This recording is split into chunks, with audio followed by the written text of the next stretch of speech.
Did you honestly think he would die?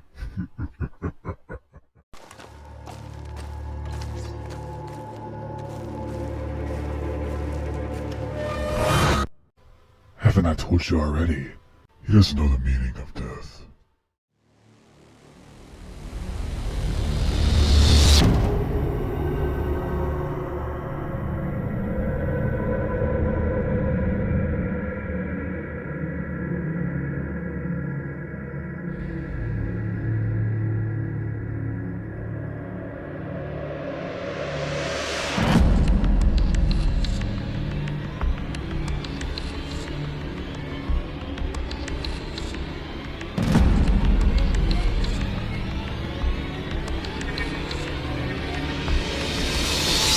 I don't think you're ready.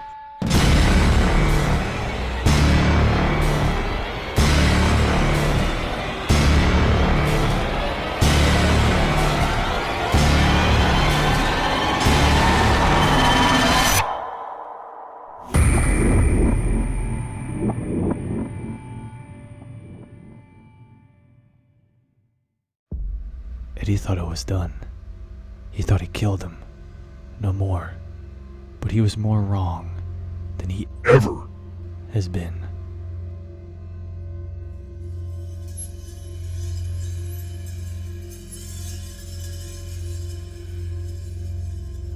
After the fight, Eddie walked off down the path, got on his horse, and left the area in pain.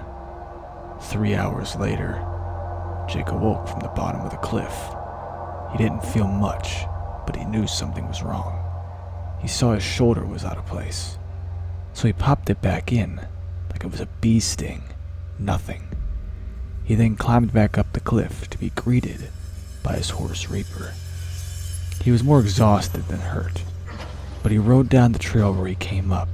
He arrived home and greeted his dog, then went into his butchering room, the room where he takes people if they really piss him off, to the point that he'll bring a piece of them back to the sheriff as evidence. Bounties, preferably. Eddie, you got real lucky today, my friend. Trust me when I say this. We're not done yet. I'm coming for you.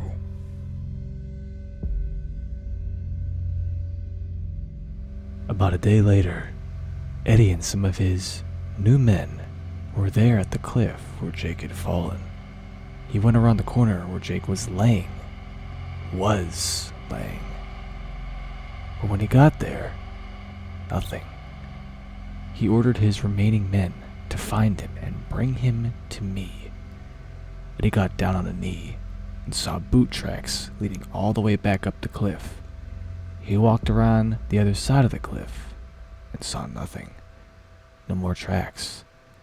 He thinks he knows where Jake went, but he had another idea. Lure him out.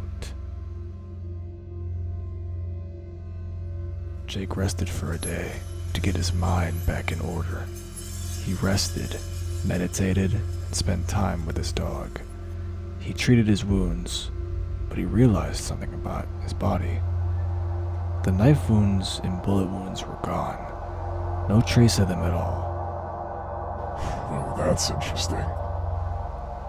But Jake didn't care about it, as he went back to sleep to be fully ready for the next day. While the rain was clearing up on a dark night, Jake wanted to take some frustration out by doing some bounties. He went after one guy from a poster he saw on Valentine. During the bounty, Jake was shot multiple times in the chest, back, and neck, but he kept fighting. He got the bounty pinned and took him in. But when he got home, he didn't feel any sort of pain. He went over and grabbed a mirror that was on his shelf, lifted his gear up, but no wounds. No bullet wounds in his chest, back, or neck. What the hell is happening? Then he remembered. When Eddie and his men killed Jake's mother, someone came to life inside him. He felt weird. Not different, just weird. After he carved the cave out to be his home, he then went to sleep the day he finished his new home. He then woke up in a sweat from having a nightmare about his mom in the middle of the night. He then began throwing things and screaming. He tried rubbing his face in the snow outside, thinking he was having a bad dream. Cuts began to form on his body. His voice got deeper and deeper with every scream. Then a loud war cry or beast-like screech that echoed all throughout the Grizzlies. That's when he began making the mask. He forged his own machete. The outfit. The outfit was a different story. He went to Saint Denis, St. Denis, however you call it. How he got there, I have no idea how he got there. By horse? Maybe. He wore a black hooded cloak and walked over to the tailor. Breathing heavily, he asked for a bounty hunting outfit. The tailor said he had one, but it was used by the last guy who didn't want it. It had rips in it and it was somewhat dirty, but Jake said yes and bought it and then walked out. He was walking back to his horse when a guy bumped into him on purpose. He said he was sorry. He then went to pick up the outfit that dropped out of Jake's hands. He then threw it across the street and pulled out a knife. I want all you got, buddy. The cloak, too. Jake didn't say a word as he turned around and slowly showed his face to the stranger. His face would have told the story as the guy ran as fast as he could down the street. Jake picked up his outfit and went home. As he remembered what happened the day of his mother's death, it clicked. He grabbed his gun and put one bullet in, aimed it at his chest and pulled the trigger. He felt pain, but it wasn't horrible pain, like I'm about to die pain. No. He lifted up his outfit and saw the bullet wound. He touched it, hit it, but no pain, just a sudden impact. He waited about 10 minutes and looked again, and the wound was gone. Like fully gone. No scar, no blood, anything. He finally knew what happened that day. The scream he gave off was his mother's soul entering his body, giving him a power or ability, whatever you want to call it. It sounds weird, but it makes sense if you truly think about it. The mask, the machete, outfit, they give him the power to keep fighting no matter what. His mother did the same when she raised him. She never took a moment away from Jake when he was a kid. Jake was confused about this, but he knew how to test him more by finally killing Eddie and ending this.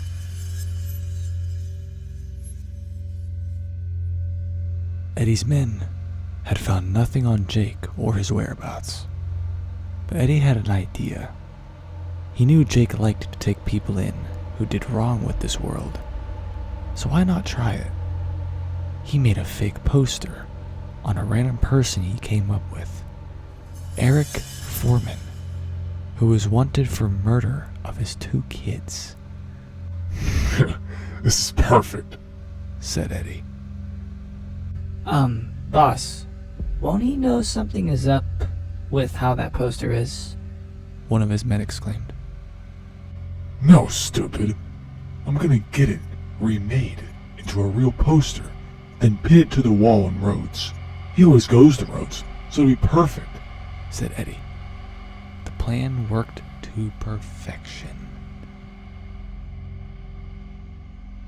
2 hours later, one of Eddie's new men went to the sheriff's office and talked to getting the poster on the bounty board. Eric Foreman, wanted for killing his 2 kids in cold blood, escaped up east and is hiding out near Ansburg. Where'd you find this poster, if I may ask? Said the sheriff. I found it on the ground, just leaving Valentine. Maybe someone dropped it or fell off the board, I don't know. Okay, sounds good to me. I'll have it up by nightfall. The sheriff told the guy, being one of Eddie's men. The sheriff didn't think on this one. As nightfall hit, the poster was up and Jake was on his way. He arrived at Rhodes and picked up the poster. No questions asked. Jake went east of Ansburg to look or hunt for Eric Foreman. Jake arrives at the location. He gets off his horse and begins searching the area. He's probably hiding or something. Eddie was up on a hill just above Jake. He ordered his new men to go down there and hide. What are you gonna do? Said one of Eddie's men. I'm gonna do something that is ballsy and try to talk to him, said Eddie. What, boss? You'll die. Yeah, that won't happen. Listen, I'm gonna make some noise up on the hill. That'll give you guys enough time to go hide. I'll then come down off the hill and talk to him. When I say I just want to talk to you, you two come out.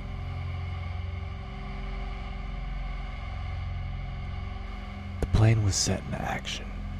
Jake heard bushes moving around up on the hill. He then walked over to the side and up the hill.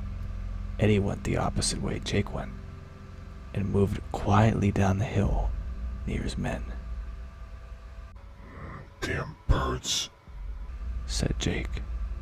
He walked back down the hill near a small clearing, and then the face-off. Eddie came out of the bushes and said Jake's name. Jake saw it was Eddie and was about to shoot, but Eddie said this. I'm turning myself in. What? I made that poster to find you. I knew you would take the bait. I'm sorry for what I did. I don't deserve to live. Your mother should be here today. She did nothing wrong. Give me a good reason why I don't put a bullet in the center of your damn forehead right now, said Jake. You can if you want. I just want you to hear me out. I just want to talk. As Eddie said the line, his men came out behind the trees, and the fight once again begun. But this time, Jake was taken off guard because it was a 3-on-1.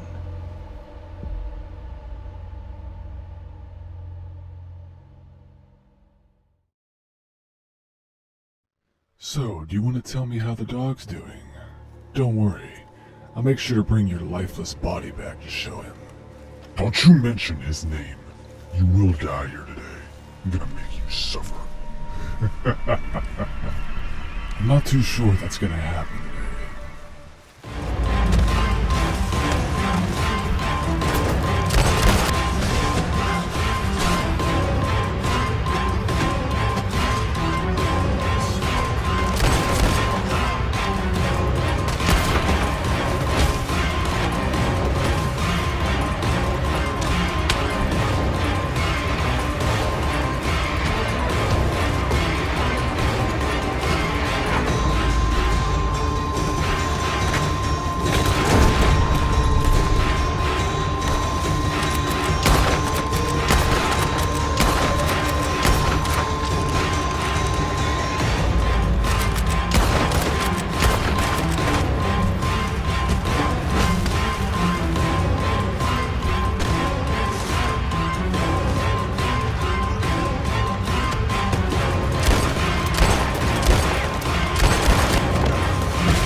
dead.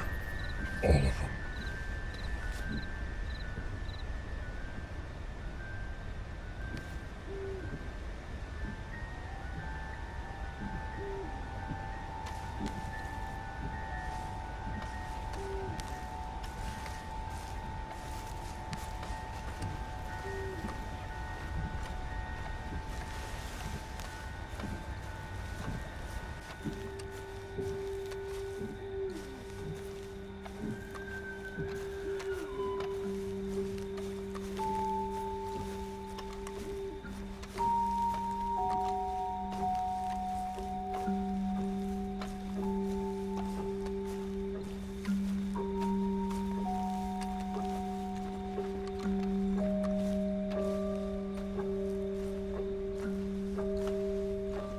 Hey, Mom. I just dealt with all the people that tormented us for a while. They won't harm you or me anymore. I love you.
Just gonna ignore you from here on. You feeling stupid taking me on yet? Oh my god. I got